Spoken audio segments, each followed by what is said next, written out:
더불어민주당 이재명 대표의 최측근 정진상 정무조정실장까지 구속되면서 검찰의 수사망이 조금씩 더 좁혀지고 있습니다. 이번 주 남욱 변호사와 김만배 씨가 잇따라 석방될 예정이라서 두 사람 입에 관심이 모아지고 있습니다. 최창열 용인대 특임교수, 장성호 건국대 국가정보학과 교수와 함께 전국 살펴보겠습니다. 어서 오십시오. 네, 안녕하세요. 네, 정진상 실장이 구속이 됐고요. 들어가기 전에 언론 앞에서 한 해명이 있습니다. 그 내용을 저희가 먼저 들어보고 대담 이어가겠습니다. 군사정권보다 더한 검찰 정권의 수사는 살아있는 권력에도 당해야 할 것입니다.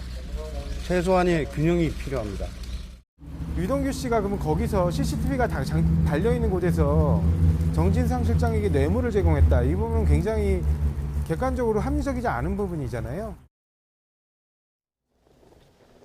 네, 측근 2명 모두 구속됐고요. 사법 리스크가 예상은 많았지만 사실 생각보다 좀 더 빠르고 사안도 좀 다르게 나타나고 있는 것 같습니다.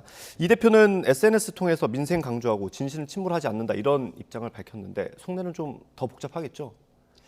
상당히 복잡하지 않겠습니까? 우울증 얘기도 했다고 그렇게 들었는데 결국은 김용, 정진상 두 왼팔 오른팔이 지금 이제 구속이 됐기 때문에 결국은 이 검찰의 칼이 이재명 대표한테 오는 것은 지금 명확관하지 않습니까? 예. 이런 상황에서 이재명 대표 입장에서는 이거와 관련해서 지시나 개입이나 인지나 여러 가지 묵인 이런 것이 없었다.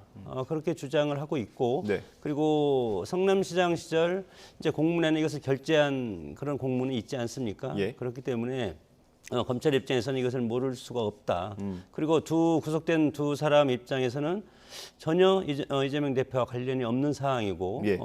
그 돈을 받지도 않았고, 그렇기 때문에 지금 검찰과 창과 방패의 대결인데 결국 핵심은 이재명 대표의 어떤 연관성이 있느냐가 첫 번째고, 그리고 두 번째는 이것을 이 돈이 어디에 사용이 되었는가 그것을 밝혀야만이 이 돈을 받았다는 것이 지금 주장만 있지 않습니까? 예. 그래서 사용처를 입증을 하면 이것을 받았다는 것으로 반대적으로 이것이 이제 입증이 되기 때문에 상당히 치열한 이 수사의 어떤 창과 방패의 대결이 지금 앞으로 진행될 가능성이 상당히 크고, 검찰 입장에서는 상당히 또 부담감도 가질 가능성도 있다고 봅니다. 예. 왜냐하면 지금 진술에만 의존하고 있지 않습니까? 예. 그래서 이것을 어떤 증거가 있냐 그런 것들을 지금 검찰에서는 찾아내야 된다고 봅니다. 예.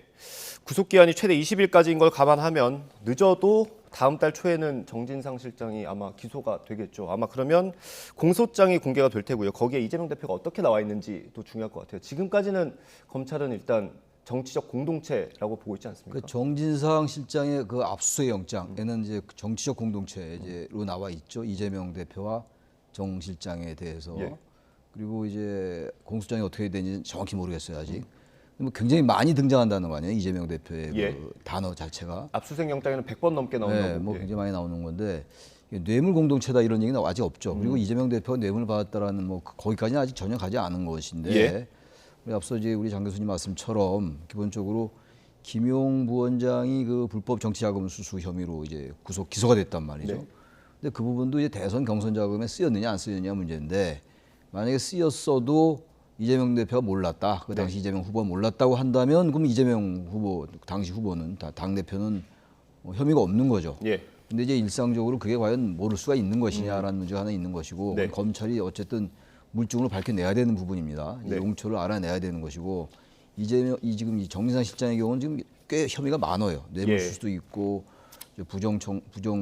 처사후 수뢰. 부패방지법 위반도 있고 말이죠. 증거인멸 교사도 있고 여러 가지가 있는데, 일단 대장동 개발 민간 사업자 선정 대가로서 김만배 씨 지분의 24.5%인가요? 700억 원을 유동규, 남욱 변호사 등과 이제 같이 예. 하기로 했다는 거 아니에요? 김용 나누기로 했다는 거죠. 나누기로 예. 했다는 거죠. 김용 부원장, 유동규 전 본부장 등과 함께 예. 이런 것도 있고, 또 성남시와 성남도시개발공사의 내부 정보를 흘렸다라는 거예요. 네. 그래서 이제 남욱 변호사 등에게 그 돈을 받았다. 이게 이제 부정처사 수뢰라는 게 바로 그겁니다. 게다가 이제 그 휴대전화 밖으로 던져라. 지난해 9월 얘기였잖아요. 예, 유동규 전 본부장. 압수수색 당할 때 증거인멸 교사의 혐의예요. 여러 가지가 있는데, 이제 이러한 상황을 과연 이재명 당시 성남시장이 몰랐을까? 왜냐하면 결제 라인이 있었고 예. 또 이재명 대표가 얘기하는 것처럼 그리고 이미 다 알려져 있는 것처럼 정진상 실장과 김용 부원장은 뭐 완전히 측근 중에 측근이잖아요. 그건 이재명 대표가 직접 한 얘기란 네. 말이죠. 그런 상황에서 과연 전혀 모르고 이렇게 이런 일이 진행됐을까?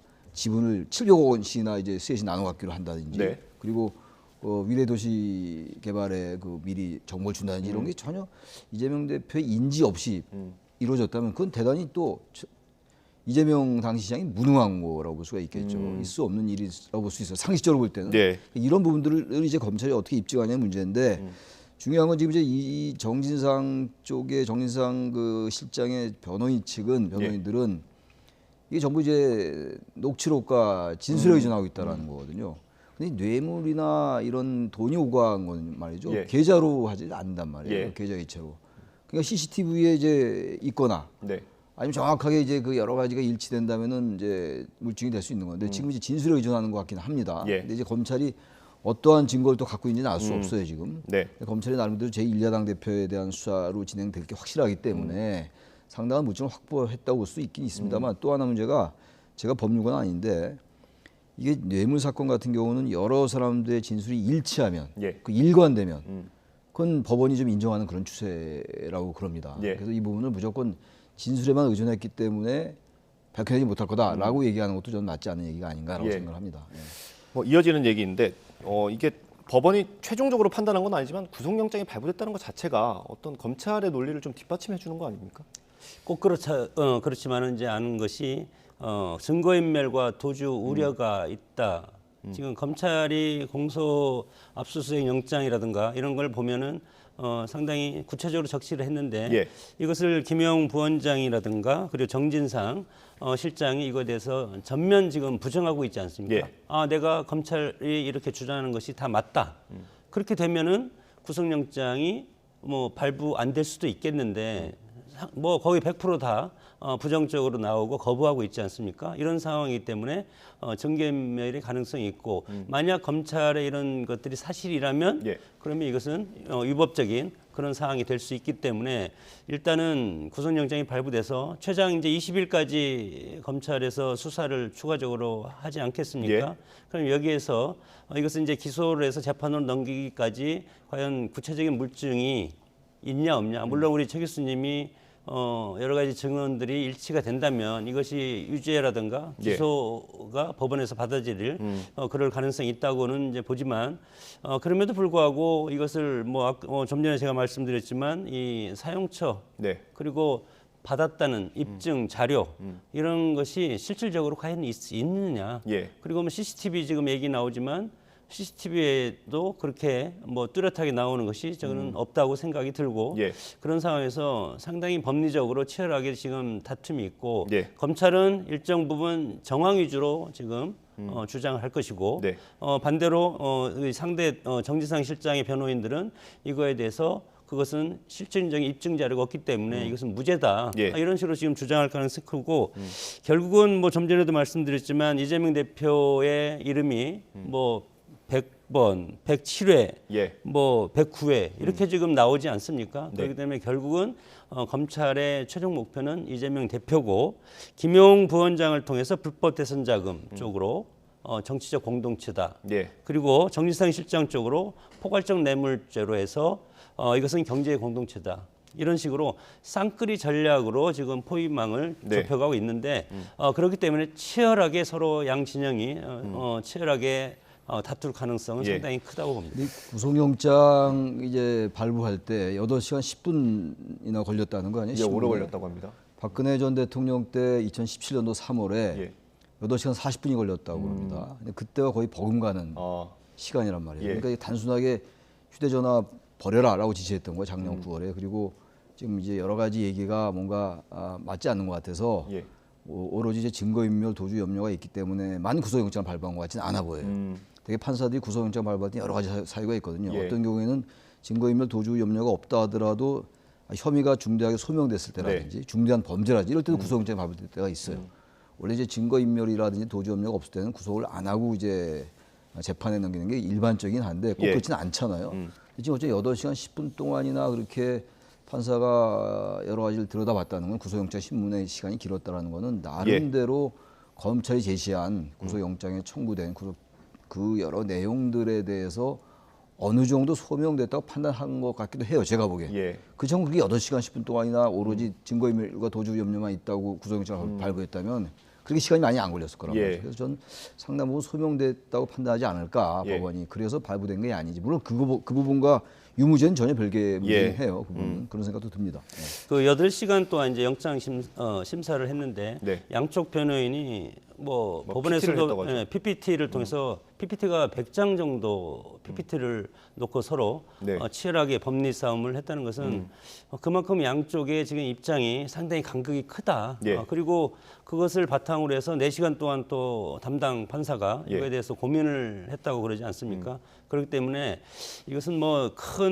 뭐 야당의 대표와 관련된 그런 상황이기 때문에 법원에서 상당히 부담감이 가지 않겠습니까? 예. 그래서 이거에 대해서 이제 양측에서 구체적인 정황 증거보다도 예. 실체적인 증거가 나오지 않냐 이런 것이 앞으로 향후 법적인 어떤 절차에 커다란 영향을 끼칠 가능성이 크다고 봅니다. 예.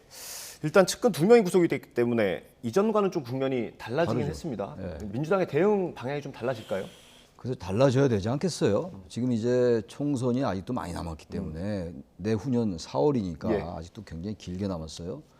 그래서 이제 민주당 의원들이 아직도 당력을 총 집중해서 네. 이재명 대표와 두 측근을 방어하는 것 같은데 전 좀 어색해 보이는 게 지금 어쨌든 2명의 그 측근이 구속되는 상황이란 말이죠. 예. 근데 이 당대표가 구속되고 지금 당대표에 대한 수사가 지금 명시적으로 진행된 건 아니란 말이에요. 예. 다들 지금 말씀하는 것처럼 저도 마찬가지긴 한데 어차피 두 측근이 구속됐기 때문에 검찰의 최종 목표는 이제 이재명 대표예요. 그건 뭐 다 이제 뭐 알려진 사실인 것이고 그렇다 해도 측근이 구속되는데 당이 전부 나서 가지고 이렇게 그분들은 의원도 아니란 말이에요. 예. 사실 뭐 당에 들어온 지도 얼마 안 됐고 그게 좀 어색해 보인다는 거예요. 음. 그러니까 그 부분에 대해서 당 대표와 어떻게든 연관된 수사이기 때문에 당이 입장을 표명하고 방어할 수 있겠지만 너무 과도하다는 얘기예요. 전 그래서 당 대표에게 이제 언제 소환 그 얘기가 있을지 모르겠습니다. 네. 뭐 일각에서는 연말에까지는 소환되지 않겠냐 이재명 대표가 뭐 이런 전망이 있는데 그건 네. 뭐 두고 봐야지 하는 일이고 만약 그 정도 될 때 지금과 같이 완전히 단일 대우를 형성할 수 있을까 예. 그런 생각이 좀 들어요. 그래서 민주당이 과도하게 이재명 사법 리스크에 많이 노출돼 있는 것만은 분명합니다. 그래서 물론 이제 당에서도 친 이재명계가 있을 것이고 또 그렇지 않은 비명계가 또 있단 말이죠. 예. 약간은 스탠스는 다르다 하더라도 과하게 이재명 대표의 사법적인 문제에 대해서 당이 개입하는 거는 저는 그렇게 썩 적절하지 않아 보이긴 합니다. 저 개인적으로. 예. 네. 교수님 뭐 근데 덧붙이실 이제 얘기? 예. 지난 대선 때 이 이재명 대표의 이제 사법 리스크가 지난 대선을 뜨겁게 달궜고 예. 그리고 전당대회를 통해서 또 이재명 대표가 국회에 입성하고 그리고 전대를 통해서 다시 사법 리스크가 있음에도 불구하고 민주당 지지자 그리고 당원으로부터 당 대표로 네. 선임이 됐기 때문에 확정이 됐기 때문에 당이 그대로 끌려갈 수밖에 없지 않나. 네. 저는 그렇게 봅니다. 왜냐하면 이재명 대표가 됐을 때 그때 당시에 국민의힘도 이재명 대표가 되면은 사법 리스크 때문에 바로 이재명의 민주당은 침몰을 할 가능성이 크다. 그렇게 네. 여당에서도 공격을 하지 않았습니까? 네. 그럼에도 불구하고 지금 대한부재라든가 예. 여러 가지 유력 정치인이 아직 민주당을 끌고 갈 수 있는 사람은 이재명밖에 없다고 민주당 내의 어떤 당원들의 결정이기 때문에 네. 뭐 이런 사법 리스크가 지금 올라오지만 이것은 입증된 것이 아니고 이것에 대해서 수사가 지금 진행 중이기 때문에 네. 민주당도 이거에 대해서 총력 대응을 할 수밖에 없지 않을까. 뭐 그렇게 되면 여기에서 이제 중도층이라든가 예. 이제 우리 일반 국민들 입장에서는 와, 왜 저렇게 당 대표지만 개인 비리인데 개인 비리가 피상적으로 알면 정말 이재명 대표가 거기에 비리에 연루됐다. 예. 이렇게 인지할 가능성은 상당히 크기 때문에 네. 민주당의 어떤 정치적인 어떤 뭐라고 할까요? 내상 이런 것들은 국민 여론으로부터 내상은 입을 수밖에 없지만 그리고 의원들 비롯한 당 입장에서는 그대로 밀고 갈 수밖에 없지 않나. 그렇기 때문에 어떻게 보면은 이게 진퇴양난의 예. 양날의 칼에 지금 놓여 있다고 봅니다. 이런 점이 있는 것 같아요. 지금 이제 얘기 나누고 있는 이 혐의들 예. 이게 전부 성남시장 때 예. 그리고 당 대표 되기 전에 예. 국회 입성하기 전에 이루어진 일들인데 이걸 왜 이렇게 민주당이 나서냐 이런 얘기예요. 당에서 대표가 됐기 때문에 장 교수님 말씀처럼 일리가 있는 얘기라 하더라도 이게 정치 탄압, 정치 보복 이런 프레임을 계속 간다면 저는 이게 한계가 있는 것 같아요. 뭐 일정 기간 단기간까지는 맥힐지 모르지만 네. 이게 어쨌든 검찰이 법리를 가지고 또 법원이 영장을 발부하고 있는 거잖아요. 지금. 예. 이게 완전히 탄압이다 보복이다. 이게 과연 민주당의 스탠스로 맞는 거냐. 제가 그런 지적을 하고 있는 겁니다. 예, 알겠습니다. 아마 두 분 다 출구 전략을 마련하기엔 좀 늦었다 이렇게 보시는 것 같기도 네. 하고요. 저희가 주제 바꿔서 국정조사 얘기를 좀 해보겠습니다. 이태원 참사에 대한 국정조사를 지금 야3당이 추진하고 있죠. 아마 오늘 내일이 좀 분석이 될 것 같은데 국민의힘은 참여를 할까요? 어떻게 될 것 같습니까? 내일 의원총회를 연다고는 하는데. 글쎄요, 21일 정오까지 특위 명단을 제출하라고 예. 지금 국회의장께서 통첩을 하지 않았습니까? 예, 내일입니다. 내일인데 예. 민주당은 뭐 민주당이 발의를 했기 때문에 국정조사를 야3당 공동으로 발의를 했기 때문에 네. 야3당은 적극적으로 지금 참여를 할 것이고 지금 위원 명단도 우성호 위원장, 김경훈 간사 그리고 8명을 이미 발표를 했지 않습니까? 예. 근데 이제 조영 국민의힘 원내대표죠. 원내대표 입장에서는 이렇게 되면은 이게 정치 공세에 끝날 가능성이 상당히 크고 예. 그리고 국민의힘 입장에서는 지금 이재명 사법 리스크가 다음 주에 또 다른 단계로 발전된 가능성이 있기 때문에 예. 일단 기다려 보자. 그래서 국민의 여론이 사법 리스크가 훨씬 더 크면 예. 이 국정조사의 동력이 떨어질 가능성이 있다. 뭐 저는 그렇게 이제 판단이 되고 그럼에도 불구하고 국민의 입장에서는 지금 예산이 30일까지 국회에서 처리를 하고 내달 2일에 최종 표결을 해야 되지 않습니까? 예. 그렇게 되지 않으면 사상 초유의 준예산으로 갈 가능성이 상당히 크기 때문에 예. 지금 국민의힘이 상당히 지금 당혹스럽고 네. 그렇게 되면 지금 분위기로 봐서는 민주당 입장에서 보면은 국회에서 통과를 시켜서 예. 야당 단독으로 국정조사가 이루어질 가능성이 상당히 예. 크다. 그렇게 되면 국민의힘 없는 야당 단독의 국정조사면 일방적인 그런 어떤 민주당의 논리대로 국정조사가 진행이 되기 때문에 여론적인 측면에서 상당히 국민의힘이 불리할 가능성은 있다고 봅니다. 예. 그렇기 때문에 지금 오늘 내일 상당히 국민의힘 입장에서는 이거에 대해서 어떻게 할 것인가. 예. 오히려 우리가 들어가서 여당의 논리로서 야당의 공세를 막는 것이 효과적일지 않을까 이런 어떤 판단이 있기 때문에 예. 상당히 오늘 내일 국민의힘의 어떤 입장 변화 이런 예. 것들은 주시해 봐야 된다고 봅니다. 교수님께서는 어떻게 국민의힘의 입장 변화가 있을 거라고 보십니까? 제가 볼 때 별로 없을 것 같아요. 왜 그 말씀 드리냐면은 처음에 이태원 참사가 터졌을 때 예. 처음에 여당의 태도는 비교적 국정조사도 좀 하고 문책 관련된 거 책임질 고위공직자들에 대한 것도 좀 선제적으로 하자 이런 분위기가 예. 없지 않았습니다. 근데 이제 대통령실과 이제 여권 핵심의 그 분위기가 예. 강경으로 선회했어요. 특히 해외 순방 이후에 말이죠. 그제 뭐 MBC 기자 탑승 배제했던 거 이런 거 포함해가지고 대통령 발언이 있었고 말이죠. 네.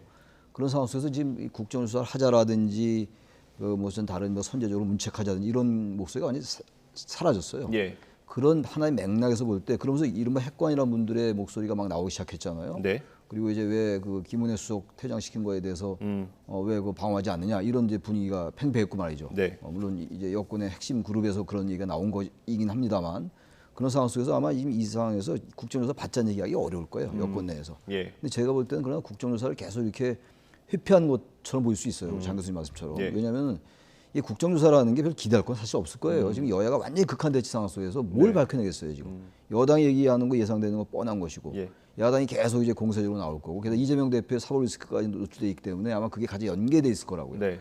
그래서 제가 볼 때 별 효과는 없다 하더라도 이게 워낙 뭐 외국인 포함해서 158명이나 예. 희생된 사건이기 때문에 국조를 계속 거부하는 것처럼 비치는 게 부담스러울 수 있다. 네. 그래서 이게 어떠한 변화를 일으킬지 모르는데 적어도 지금의 여권 기류로 볼 때는 예. 국정조사를 받지 않을 가능성이 높아 보이긴 합니다.